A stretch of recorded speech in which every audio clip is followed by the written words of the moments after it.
दोस्तों, किसी के भी मन की बातें जानने के लिए 3 तरीके होते हैं, लेकिन इन तीनों तरीकों को समझना अति आवश्यक है। यदि आप इन तीनों तरीकों को समझ लेते हैं तो आप किसी के भी मन की बातें बड़ी ही आसानी से जान सकते हैं, समझ सकते हैं। तो चलिए इसे एक बुद्ध कहानी के माध्यम से समझते हैं कि किस तरह से आप दूसरों की मन की बातें जान सकते हैं, समझ सकते हैं। बहुत समय पहले की बात है। एक छोटा सा गांव था। उस गांव में 2 भाई रहा करते थे। बड़ा भाई अंधा था, जिस कारण वह हमेशा घर पर ही बैठा रहता था, और छोटा भाई खेती किया करता था। लेकिन खेतों में अधिक जानवर आने से पूरी फसलें नष्ट हो जाती थीं, जिस कारण छोटा भाई बहुत परेशान हो चुका था। तभी उस एक तरकीब सूझी। एक दिन उसने सोचा, खेतों में से इन जानवर को भगाने के लिए क्यों ना मैं अपने बड़े भाई की मदद लूं। वैसे भी बड़े भैया अंधे हैं। अगर वह खेत में बैठे रहेंगे और जानवरों की आहट आने पर वह उन्हें जोर से चिल्लाकर भगा सकते हैं, जिससे हमारी फसलें बच सकती है। इसलिए उन्हें खेत में बिठा देता हूं। यह सब सोच विचार करने के बाद उसने अपने खेत में ही एक छोटी सी झोपड़ी तैयार की और अपने अंधे भाई को उस खेत में बिठा दिया और उनसे कहा, भैया, यदि कोई जानवर की आहट आपको सुनाई दे तो आप जोर जोर से चिल्लाना। यह सुनकर वह जानवर यहां से भाग जाएंगे और हमारे फैसले नष्ट होने से बच जाएगी। बड़ा भाई अपने छोटे भाई की बात मान लेता है और वह उस दिन से खेत में ही रहना शुरू कर देता है। जब भी किसी जानवर की आहट उसे सुनाई देती तो वह तुरंत जोर जोर से चिल्लाना शुरू कर देता, जिससे वह जानवर उसके खेतों से भाग जाते हैं। ऐसा करते करते कई दिन बीत चुके थे। तभी एक दिन उसके खेत में एक हिरण भागता हुआ आता है और वह खेत की बाड़ को तोड़कर वहां से भाग गया। लेकिन उसी हिरण का पीछा करते हुए एक राजा भी उस खेत में आ पहुंचा। तभी राजा की नजर उस अंधे भाई पर पड़ती है। राजा उस व्यक्ति से कहता है, देखो, मैं यहां पर एक जानवर का पीछा करते हुए आया हूं। क्या तुमने उस जानवर को यहां पर देखा है? इस पर वह व्यक्ति कहता है राजा, मैं तो अंधा, मैं भला किसी जानवर को कैसे देख सकता हूं। लेकिन मैं आपको इतना जरूर बता सकता हूं कि जो जानवर मेरे खेतों से होकर भागा है वह आपके लायक नहीं है। आप उसके पीछे अपना समय यूं ही व्यर्थ कर रहे हैं। राजा उस अंधे व्यक्ति की बात सुनकर बड़ा अचरज में पड़ गया। वह यह सोचने लगा कि आखिर यह तो अंधा है, फिर इसे कैसे पता कि जिस हिरण को मैं तलाश रहा हूं वह हिरण मेरे लायक है ही नहीं। यह अंधा व्यक्ति मुझे कैसे बता सकता है? तभी राजा उस अंधे व्यक्ति से कहता है, कहीं तुम मुझसे झूठ तो नहीं कह रहे? एक तरफ तुम यह कहते हो कि तुम अंधे हो और दूसरी तरफ तुम यह भी कह रहे हो कि जो जानवर यहां से भागा है वह मेरे लायक नहीं है। इस पर वह अंधा व्यक्ति कहता है राजन, जिसे आप एक हिरण समझ रहे हैं, असल में वह एक हिरण नहीं है बल्कि एक हिरणी है, और वह भी गर्भवती है।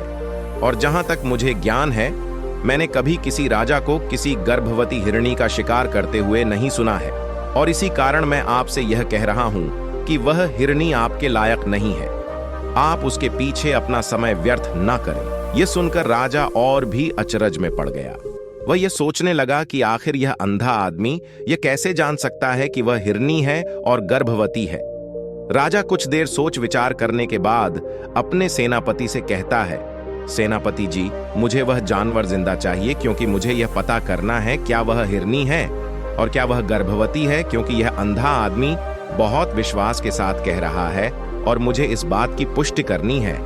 यदि वह हिरनी हुई और गर्भवती हुई तो वह हमारे शिकार के लायक नहीं है, क्योंकि हम तो एक हिरण का पीछा कर रहे थे। इसलिए जाओ और पता करो कि क्या वह हिरनी है।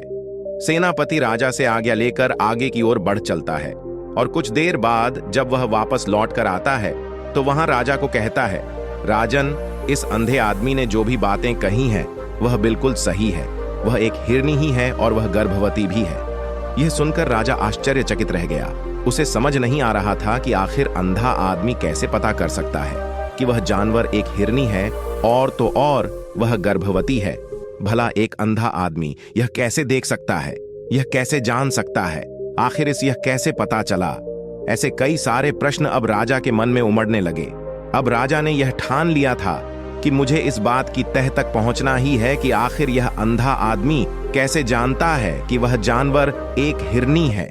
यह सोचकर राजा उस अंधे आदमी के पास जाता है और उस अंधे आदमी से कहता है, देखो, मैं यह तो नहीं जानता कि तुम सचमुच अंधे हो या नहीं, लेकिन मैं तुमसे एक बात जानने आया हूं। क्या तुम मेरे प्रश्न का सही सही जवाब दोगे? इस पर अंधा व्यक्ति कहता है राजन, आप जो कुछ पूछना चाहते हैं मुझसे पूछ सकते हैं, मैं आपको बिल्कुल सच सच जवाब दूंगा। इस पर राजा कहता है, देखो, एक तो तुम रहते हो कि तुम अंधे हो, और दूसरी तरफ तुमने यह बता दिया कि जिस जानवर का पीछा मैं कर रहा हूं वह एक हिरनी है, और तो और वह गर्भवती भी है। आखिर तुम्हें यह कैसे पता चला? तुम्हारे खेत में और भी तो जानवर आते होंगे, और भी तो जानवर यहां से गुजरते होंगे, फिर तुमने यह कैसे अंदाजा लगाया? तभी वह अंधा व्यक्ति राजा से कहता है राजन, आप जिस हिरनी का पीछा कर रहे थे वही हिरनी जब मेरे खेत में आई, उसकी रफ्तार और उसके भागने की आहट से मुझे यह एहसास हो चुका था कि यह एक हिरनी ही है। और मेरे खेत की जो बाड़ है वह बहुत छोटी है, उसकी ऊंचाई ज्यादा नहीं है।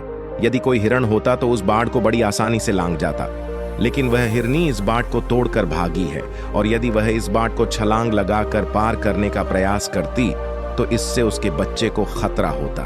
और इसी बात से मैंने यह पता लगा लिया कि वह गर्भवती है। इस कारण बहुत ज्यादा ऊंची छलांग ना लगाकर मेरे खेत की बाड़ को तोड़ते हुए भाग गई। इस पर राजा के मन में एक और प्रश्न उठा। राजा ने कहा, किंतु तुम्हें कैसे पता चला कि वह एक हिरनी ही है? और भी तो कोई जानवर यहाँ पर आ सकते हैं। इस पर वह अंधा व्यक्ति कहता है राजन, मैं पूरा दिन सुबह शाम यहीं पर बैठा रहता हूँ, और मेरी सुनने की शक्ति बहुत तेज है। मैं यह भांप जाता हूं कि कौन सा जानवर मेरे खेत में आया है, और उसी के आधार पर मैं जोर जोर से चिल्लाता हूं ताकि वह मेरे खेत से भाग जाए और मेरे खेत की फसलों को नष्ट न कर पाए। राजा उस अंधे आदमी का यह जवाब सुनकर पूरी तरह से संतुष्ट हो चुका था। वह मन ही मन यह सोच रहा था कि आदमी भले ही अंधा हो, लेकिन यह तो बड़ा ज्ञानी मालूम पड़ता है। इस आदमी से कुछ न कुछ तो काम निकलवाना ही चाहिए। यह विचार लिए हुए राजा वहां से वापस अपने महल की ओर लौट जाता है। राजमहल पहुंचते ही राजा उस अंधे व्यक्ति से कहता है, आप तो बड़े ज्ञानी व्यक्ति हैं, आपको किसी भी बात का पता बड़ी आसानी से चल जाता है। आज मैंने आपको यहाँ पर इसलिए बुलाया है क्योंकि मैं आपसे यह जानना चाहता हूँ कि मेरी पत्नी पतिव्रता है या नहीं।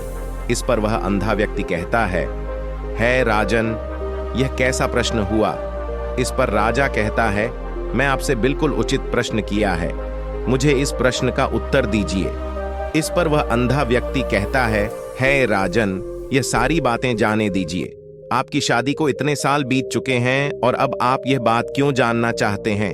आपके मन में ऐसे प्रश्न क्यों उठ रहे हैं? इस पर राजा जिद करते हुए कहता है, देखिए, आपको मुझे इस प्रश्न का उत्तर तो देना ही होगा।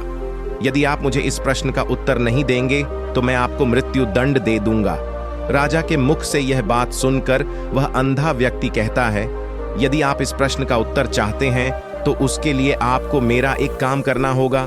राजा कहता है, बोलो, मुझे क्या काम करना होगा? इस पर व्यक्ति कहता है, इसके लिए आपकी पत्नी को मेरे साथ कमरे में अकेले छोड़ना होगा।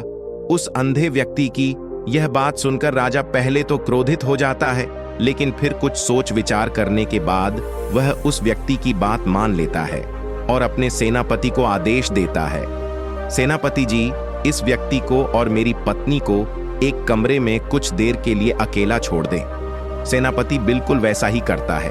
अब राजा की पत्नी और अंधा आदमी एक कमरे में बंद हो चुके होते हैं। तभी वह अंधा आदमी राजा की पत्नी से कहता है, मुझे आपको छूना है। इस बात पर रानी अत्यधिक क्रोधित हो जाती है और उस अंधे आदमी को वह पकड़ पकड़ कर पीटने लगती है, कभी हाथों से, तो कभी लाखों से, तो कभी पटक पटक कर तरह से।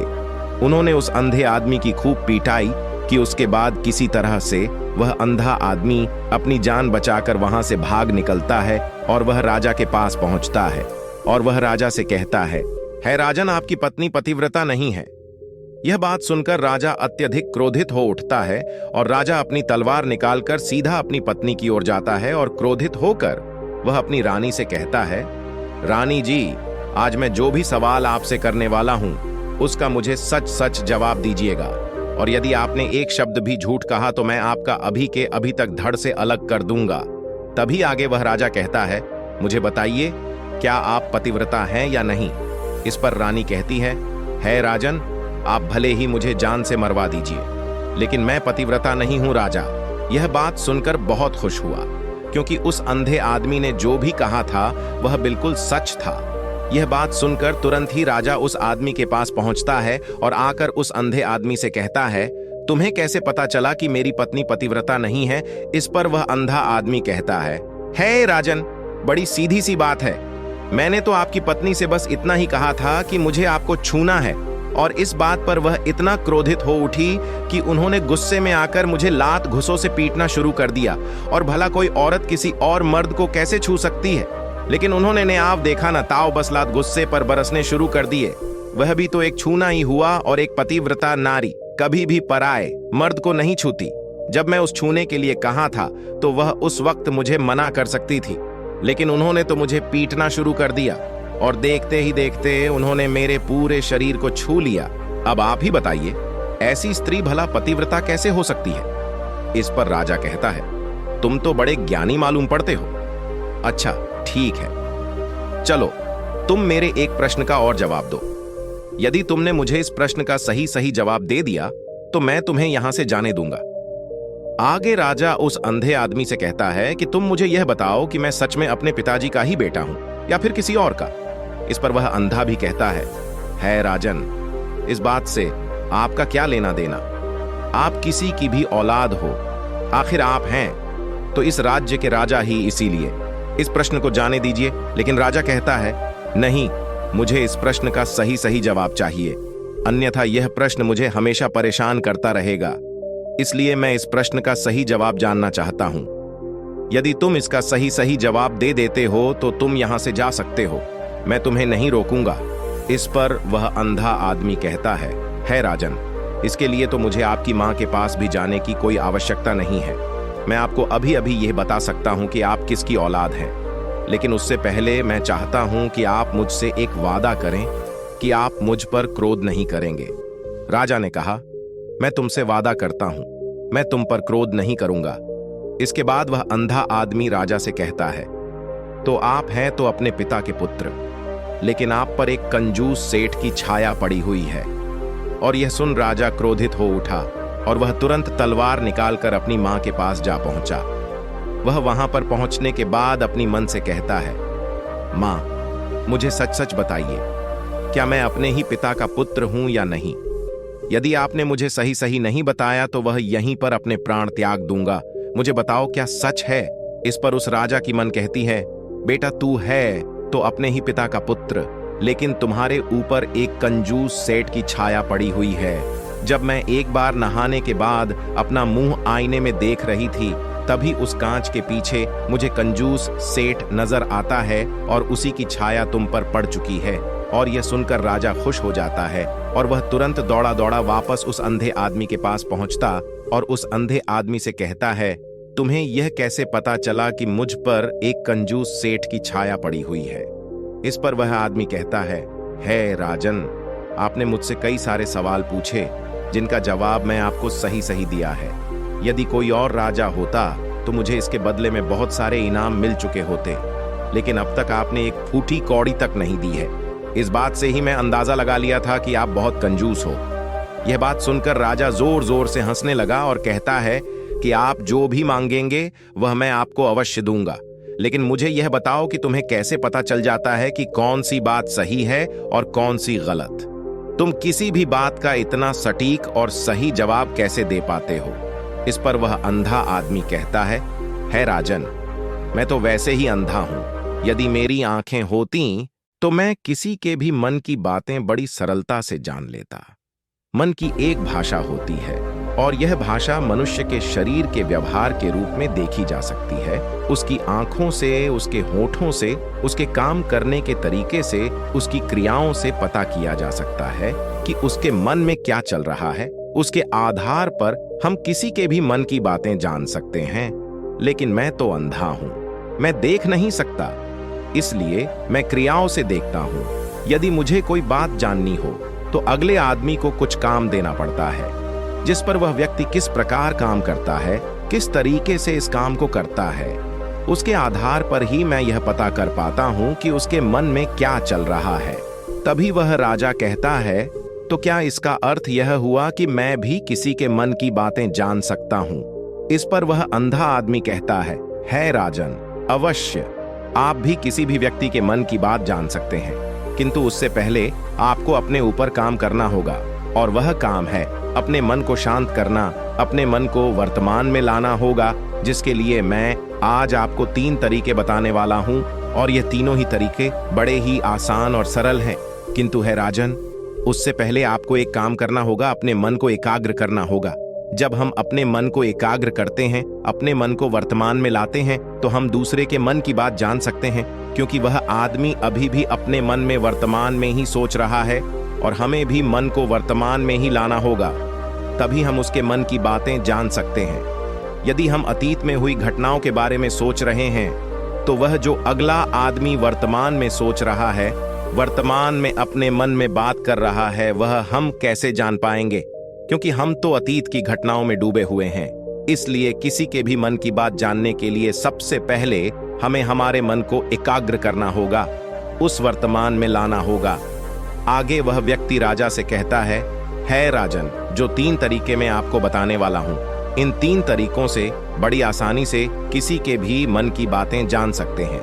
उसके बाद वह अंधा आदमी राजा से कहता है राजन, जो सबसे पहले वाला तरीका है वह आंखों पर ध्यान देना।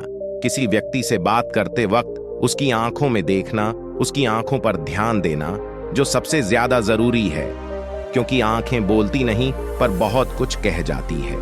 यदि हम किसी व्यक्ति की आंखों के इशारों को समझना सीख जाए, हम यह जान पाएंगे कि व्यक्ति के दिमाग में क्या चल रहा है और क्या सोच रहा है, और अभी वह क्या करने वाला है। मेरे पास आंखें नहीं हैं, लेकिन मैंने अपने गुरु से यह विद्या सीखी है, क्योंकि बहुत सालों पहले मेरे पास आंखें थीं, और मैं उस वक्त लोगों के मन की बातें केवल उनकी आंखों से ही जान लेता था। इसलिए यदि आप भी दूसरों की मन की बातें जानना चाहते हैं, तो आपको भी उनकी आंखों पर गौर करना चाहिए, जैसे कि उनका आकार कैसा है, वह कब, कहां और किधर देख रहे हैं। यदि उसकी आंखें यहां वहां घूम रही हैं, जब आप उससे बातें कर रहे हैं, तो वहां वह इधर उधर मोड़ रहा है, कभी ऊपर तो कभी नीचे, या कभी आसपास, या फिर उसकी आंखें खुश नजर आ रही हैं, या फिर आंखें निराश नजर आ रही है। जैसे कि चोर होता है, उसकी आंखों में जब हम देखते हैं तो हमें यह पता चलता है कि अगले आदमी ने कोई गलती की है।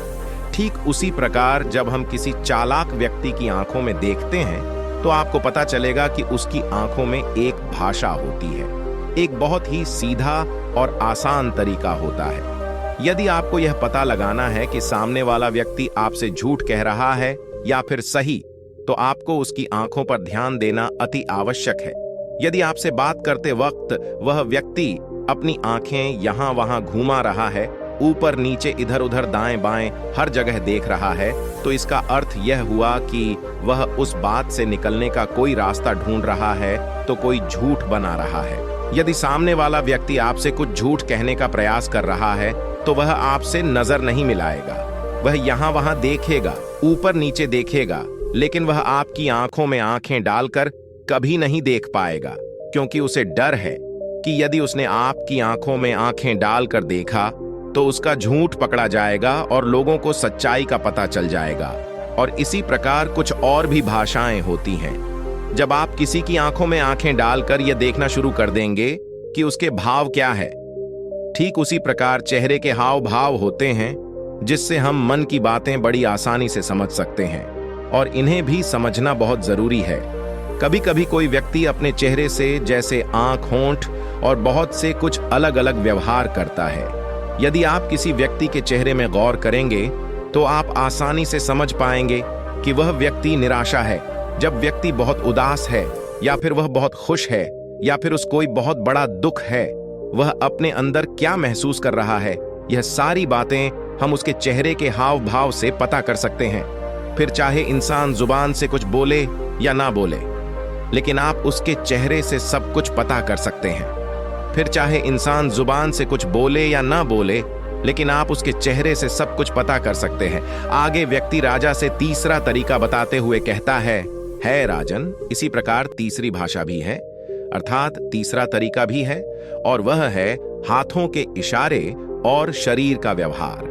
मन की बात समझने के लिए हमें हाथ के इशारे और शरीर के व्यवहार को समझना बहुत आवश्यक है। कोई व्यक्ति जब बात करता है तो आपने देखा होगा कि वह अपने हाथों को हिलता रहता है, अपने हाथों से इशारा करता रहता है। बातों के साथ साथ अपना शरीर का जो व्यवहार है अर्थात बॉडी लैंग्वेज, उसका भी पूरा उपयोग करता है, जिससे हमें यह पता चल पाता है कि वह व्यक्ति हमारी बातों पर कितना ध्यान दे रहा है और उसके मन में क्या चल रहा है। शरीर के व्यवहार को देखने के लिए उसके हाथ मटकाने, शरीर मटकाने और चेहरे पर बार बार हाथ लगाने, हाथों का एक दूसरे से मसलना, ऐसी बहुत सी क्रियाएं होती हैं, उस पर हमें ध्यान देना अति आवश्यक है। मन की बात को समझने के लिए हमें शरीर के व्यवहार को भी समझना पड़ता है।